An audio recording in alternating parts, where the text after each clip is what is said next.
My hook for today, tomorrow I am being audited by the ATF, so subscribe to the channel for proof of life updates. NFA wait times are at an all-time low. I've reported on this previously. I did a full video on this, and lots of people are getting into suppressors that have been previously uninterested in them because of the whole wait time thing. I understand the purchase a thing, pay an unconstitutional sin tax, and then have to wait to receive that property for 10 months. I got it, right? We're on the same page. Not cool, not fun. I understand why people avoid doing that. However, the question is NFA trusts. Should I be using one of these? What's the utility of an NFA trust? And what are they not good for? What are they good for? Et cetera, et cetera. And what spawns this actually is I had someone who's relatively unhinged in one of my recent comment sections that was basically making a lot of poor mistakes with their NFA trust. And I wanted to kind of go through that. I'm going to front load this and say that as someone who has used an NFA trust previously, I have one, and I have done individual transfers, and I'm an 0702 SOT who processes forms for people and have done both individual transfers and and trust transfers, excuse me.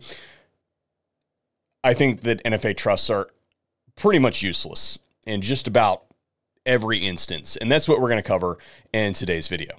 After we hear a word from today's sponsor, Capitalism, right now. Today's video is brought to you by Excess Sights. I've been using Excess Sights for a long period of time, even before I couldn't see anymore. My eyes have gotten a little bit older, so the big dots are definitely on my list of things that are necessary equipment, but they make other sight profiles as well, like your standard notch and post sight, and typically, up to this point, they have been tritium sights with a photoluminescent ring around them that gives you a lit up sight regardless of the lighting conditions that you're operating in. But now they also offer high visibility fiber optic sights for those of you who want to take advantage of those for your target shooting, ensuring that regardless of your lighting conditions, XS makes the brightest sight in any light. The NFA and GCA are unconstitutional. I just had to say that before we began. I am not an attorney, and this should not be construed as legal advice. But that said, because I am not an attorney, I think that it actually qualifies me to discuss this more, because there are really, at least in my experience, two sources of taint in the discussion when it comes to NFA trusts, pro or against. The first are attorneys that are out there slinging NFA trusts as a product or service, as in they're trying to sell them to you. I find in my experience that these attorneys will sometimes omit certain details that would otherwise curtail you from going down the NFA route and doing it as an individual, or NFA trust route and do it as an individual. And attorneys are really good at hypotheticals. And then the second one is companies that have attorneys on staff that have created an NFA trust as a product or service, in addition to the fact that they already sell suppressors. So they're using it as a marketing tool to be like, hey, you should buy from us because we can provide you these NFA trusts for a nominal upcharge, or maybe even with the purchase of so many of them. There are several companies out there that do that. The two off the top of my head that I can think of are Silencer Shop and Silencer Central. Got nothing against that sort of stuff. I'm totally pro marketing, but you should understand the difference between marketing and reality. Which brings me up to the comment that really spawned this whole discussion. This is from a person that will only be known as Curtis. Never trust a Curtis that spells their name with a K, by the way. Just throwing that out there. There is always a reason for a trust. Pretty crappy of you to leave it to the end and give it a 30-second gloss over.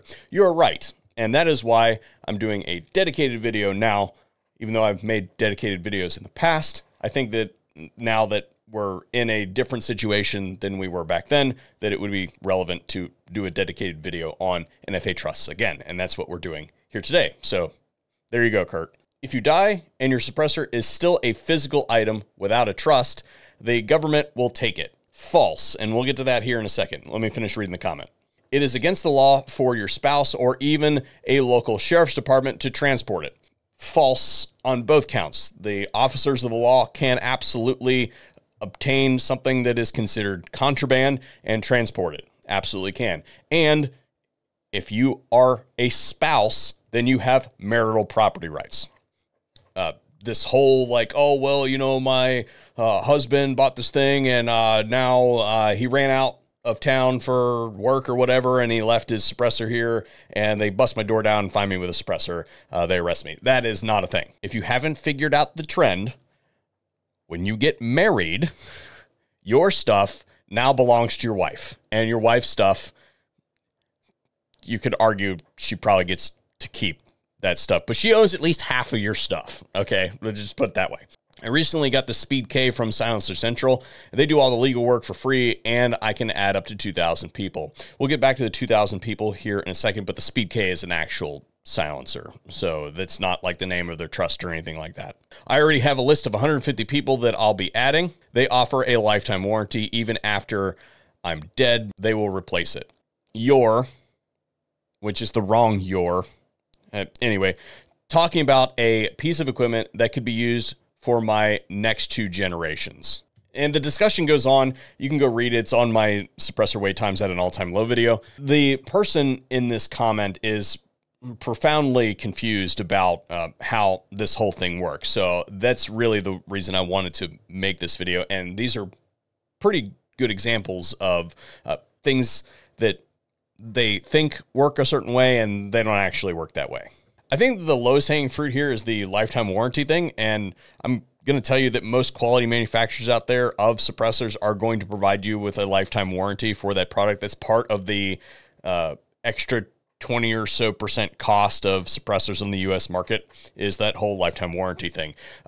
Most suppressor manufacturers out there are going to provide that for you without going through Silencer Central. That said, if we look at Silencer Central, it looks like they commissioned some cans called the Banish line, and it says specifically Silencer Central provides a lifetime warranty against all manufacturing defects or damage caused by the normal use of our products. We repair or replace free of charge any suppressor manufactured by or at the direction of Silencer Central. However, if you look at the non-Banish warranty, as in the stuff that isn't in the Banish line, Silencer Central does not warranty or guarantee any product performance claimed by the original manufacturer, as they should, right? That's not something that they should do. If they're retailing silencers from another manufacturer, why on earth would they give you a warranty? That doesn't make any sense. They're accepting extra liability. That's not a thing. Who does that? Nobody does that. The Speed K is in the Banish line, so what I would say about this is that Silencer Central is conducting themselves at the status quo of the industry. So as any other manufacturer normally would. So nothing super special there. And then again, this is not a cast shade on Silencer Central. I think they provide a quality service for their clientele. But marketing, this is normal, and they've jonesed up their marketing to make it look more attractive to you. Just know where you're at. The next thing that I would say is the whole thing about when you die. First of all, you're dead. Why do you care? The whole they're going to come take your stuff when you die thing is not a thing. There is a form known as the ATF Form 5, which is the tax-exempt transfer. It's used for a couple things, but in particular, that's exactly what it's used for. So if you cease to be, you become deceased, you assume room temperature, however you want to put it, and you have people in your life that actually care to have these things after you kick the bucket or sell the farm, they simply file a Form 5 with the ATF and the associated, fingerprint cards and all that sort of stuff, right? And the suppressor or whatever device it is never leaves their possession. It is simply reallocated in the NFA registry under them. They maintain possession the entire time. The only difference here is if you have some kind of probate court. So let's say, for instance, that you have to go to a nursing home, right? And you use Medicare and you don't partition your assets apart, then yes, they will absolutely take everything that you have to your name and sell it for the purposes of recouping their investment in you. Absolutely, that's a thing. If there is a fight over the will or whatever, then that can also be complicated. So those are good instances where you would have an NFA trust into place for the purposes of making sure that those items are accessible to the people that you actually want them to have access to. The other logical reason that you would have an NFA trust is if you have, well, actually, let me backtrack for a second. That whole thing about the assets, that only really matters if you have like a lot of property. If you've got a single $500 can or a couple $500 cans or a couple $1,000 cans, then who the heck cares, right? It's not really that important. If you've got a couple transferable machine guns that are all $25,000 a piece, then yeah, that's a substantial investment property that is probably going to continue to increase in value over time. Silencers, by and large, don't increase in value over time. So if you're talking about major investments like transferable machine guns, then yes, you should probably consult an attorney about putting those in an NFA trust to make sure that that investment is protected for you as well as your people down the line that might be able to capitalize on the fact that you chose to invest in fantastic investment opportunities that have been shown to outperform just about everything else on the market. That said, another really good reason that you might have an NFA trust is if you got like a gaggle of kids that are going to be involved in the shooting sports as adults, then you might have them as trustees on a trust so that they can have access to those and enjoy the items right alongside you. Same thing with like a couple friends that you go out and shoot with on a regular basis, which brings me up to the whole thing about the 2,000 people, and this dude thinks he's going to add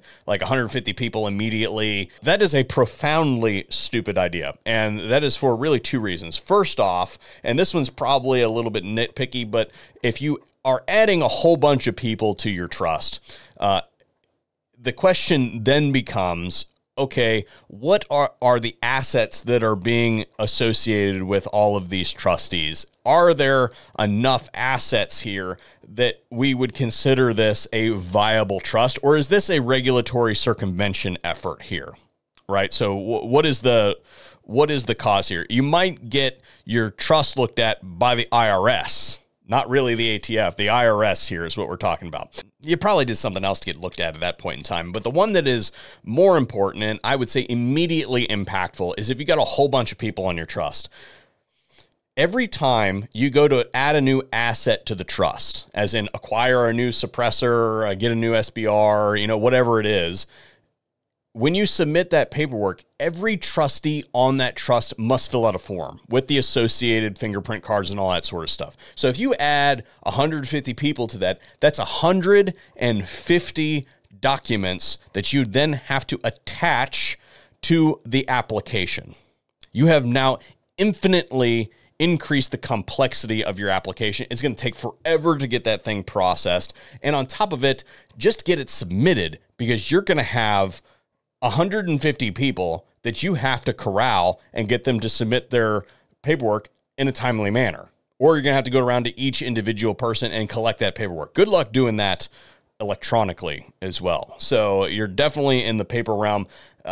It's just a profoundly stupid idea. So what I would say is that if you are interested in an NFA trust for the reasons that I listed previously, there might be a few other good ones out there, but those are the core reasons that you would want to use an NFA trust. If you're trying to play this kind of weird, kind of unhinged crap here,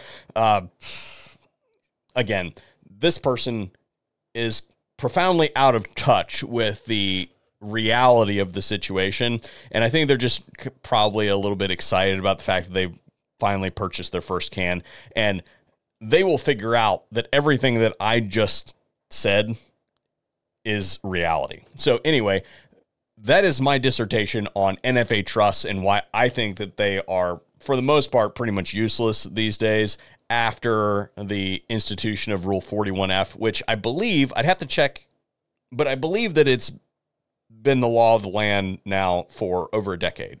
Is that right? I don't remember. Regardless, it's pretty close one way or the other that the utility of the NFA trust has been substantially reduced ever since the institution of Rule 41F. Anyway, I hope that you guys enjoyed this video, and maybe we'll see another one here, provided tomorrow goes okay.